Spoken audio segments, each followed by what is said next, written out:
Samuel Ray Tullock Sr. is a former U.S. Army soldier who was stationed in Vietnam. He also happens to be my grandfather. While he may not be that well known in history, his life paints the picture of an American citizen of the baby boomer generation. He had common experiences of his generation, however, other aspects differentiate him from the norm. He was born on September 23, 1946.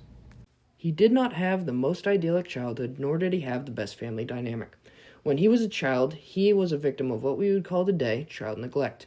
He often went hungry and was locked in a room when no one else was home. The neighbors would often hand him food through a window so he and his two sisters could eat. Later down the road, his parents split, and neither of them wanted custody of Ray or his sisters. His grandparents gained custody and raised them until their age prevented them from doing so. His two aunts, Gladys and Ethel, raised them from there.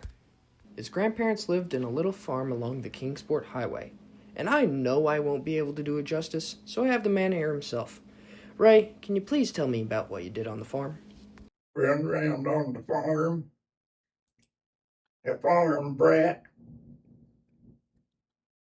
milk cows, chicken, run chickens, and Who taught you how to drive?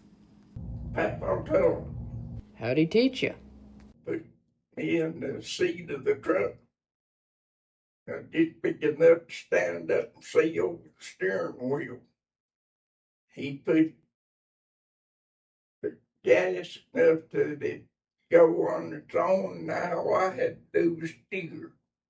When he got to the end of the corn row, he jumped in, turned it around, start the process back the other way. Thanks, Ray. I'll talk with you again in a minute. He attended Chucky Doak High School, where he was set to get his high school diploma. However, the war caused him to have different plans. Before he graduated, he signed up to join the Army and got accepted. He went to Fort Campbell in Kentucky for basic training and Fort Sill in Oklahoma for artillery training before he was finally deployed. He served in Vietnam from February 1967 to February 1968. He was part of a mobile unit CA-155 Hauser, and they were mounted on an M109 tank. He was part of the 3rd 13th Artillery 25th Division. He was the driver of the M109 tank, view setter, powder cutter, and in charge of everything that had to do with firing the weapon. He also took care of the .50 caliber machine gun his squad had. While Ray was in Vietnam, he was encouraged to document the war with his Polaroid camera, and at one point, he had over 3,000 photographs of his time there. However, the explosion that gave him his Purple Heart also destroyed most of his pictures. He documented everything, from the forts the soldiers used to how the use of Agent Orange ravaged the land.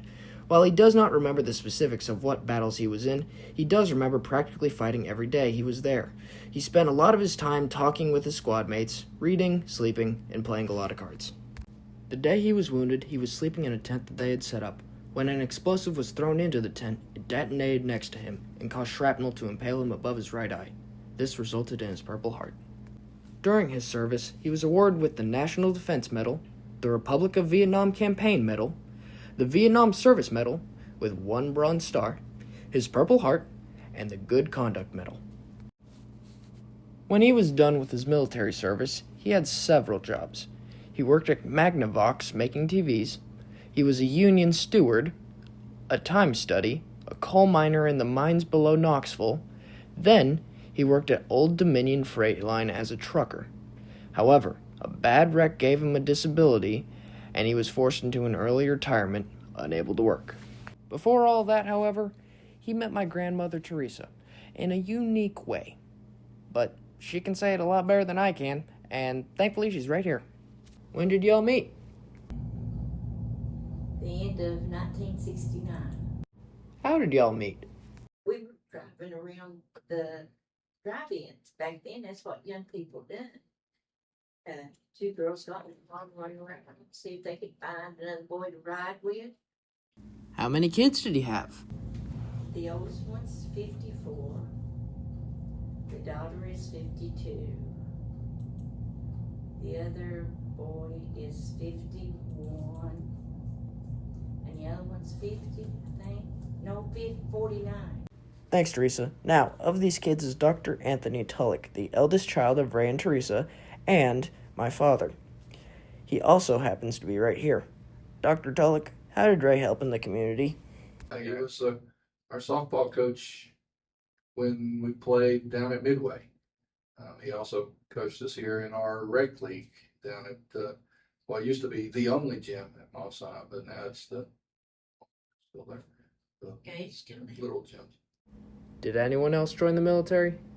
And at that time and the present time, me and him is the only two that's ever been in the military. Family that's ever been in the military.